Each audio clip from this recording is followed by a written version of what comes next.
Hi, welcome back to the In Between. I'm glad you're here. My name is Camille. As you walk from who you were to who you are becoming, you know the moment when something has happened and you are no longer who you were. Not on a surface level, but deep inside yourself. You're not the same person anymore, even if you can't explain it. But what's happening isn't punishment, it's preparedness. This is initiation. Initiation is one of the more sacred moments on this journey. And very much like sacred disruption, which happened earlier on, initiation can be the thing that puts you on the path of the in between. What are moments of initiation? Well, the first one I think about is death. When someone we love dies, whether it happens suddenly or we know it's coming, grief really does take us down into the underworld where we are walking through the darkness that is grief and loss, sorrow and mourning. The death of a loved one changes us at the core of our being. And because we have a very unique relationship to grief in our society, we tend to go deep inside ourselves and shut the door. And so that change happens, but nobody knows it's happening except you. Other moments that activate initiation could include a divorce, when someone maybe you still even love, and they may even love you, but the container of marriage is no longer appropriate and the relationship must end. That is an initiation. Now, if that ending is painful, and many times it is, even if it's loving, it can feel like punishment. But there are those moments down the road when you look back and you can see that it was preparing you for a new version of yourself.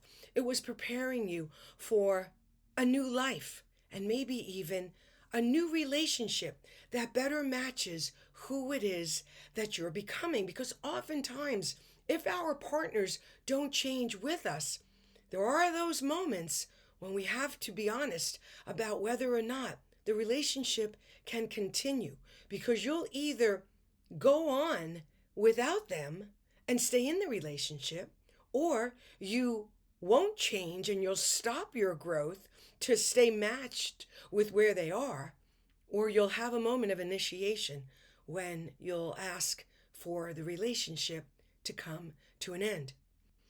High school kids who graduate, that's an initiation. They end one very specific time of their lives. Teenagers, high school, and now they are maturing and perhaps going on to college or traveling the world. These are moments of initiation. They're moments of passage. But as it relates to the in between, we're talking about what's happening deep within you on a cellular level that nobody can really see, at least not at first. After time, you may have moments when someone will say to you, I can't quite place it, but there's something different about you. Or someone will just say, you've changed. Like, what's going on? You're different. I can't quite figure it out. Those are the kinds of moments that confirm that you have indeed become a different person. And depending upon where you are on this journey, and depending upon what's happening and what you're dealing with, that kind of radical change can happen overnight. You can literally wake up the next day and be a completely different person than the one you just were the day before. That's why we call it an initiation. But as I said in the beginning, it's not punishment, it's preparedness. Now, does the mind see it as punishment? Absolutely. Does the heart register emotional pain and distress as a result of it? Probably. but now you have heightened awareness and new tools that you can bring to the moment. And of course, the first one we always use is the hand on the heart, bringing compassion to yourself. It's never really easy to be that stretched, but that's what an initiation does. It stretches us beyond who we've known ourselves to be. And that's where all those other moments in the in between come in.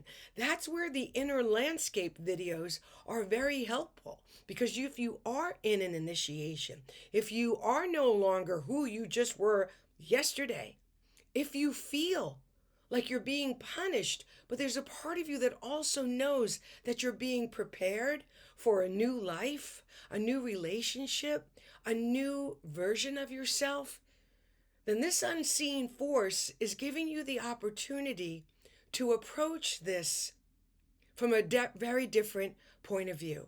Not as a victim, as something that's happening to you, but as a co-creator, as the architect of your life, something that's happening through you. You know, it's really interesting because a lot of indigenous cultures have rites of passage for the entirety of someone's life, from birth all the way to death. And this is why I often talk to you about rituals, because we would do well to have more of those rituals and celebrated rites of passage. Sure, we have them for someone getting married, we have a shower, or a baby shower, or graduation. But when you're going through an identity change, when you are literally changing at a cellular level, there comes a time when it's pretty wonderful to have some sort of a ritual that not only honors who you were, and of course, bringing all of who you were with you, and not only honoring who you are in the very moment of this passage, this initiation, but also creating a ritual for who it is that you are becoming. So if you're resonating with anything I'm saying, I want to encourage you to really see what's happening as a very, very sacred rite of passage. And as always, be mindful who you share this with. You know, when people go through grief and loss and someone dies, you know, we all have that initial moment when friends and family and coworkers, you know, they're calling, they're checking in. Maybe you have the celebration of life.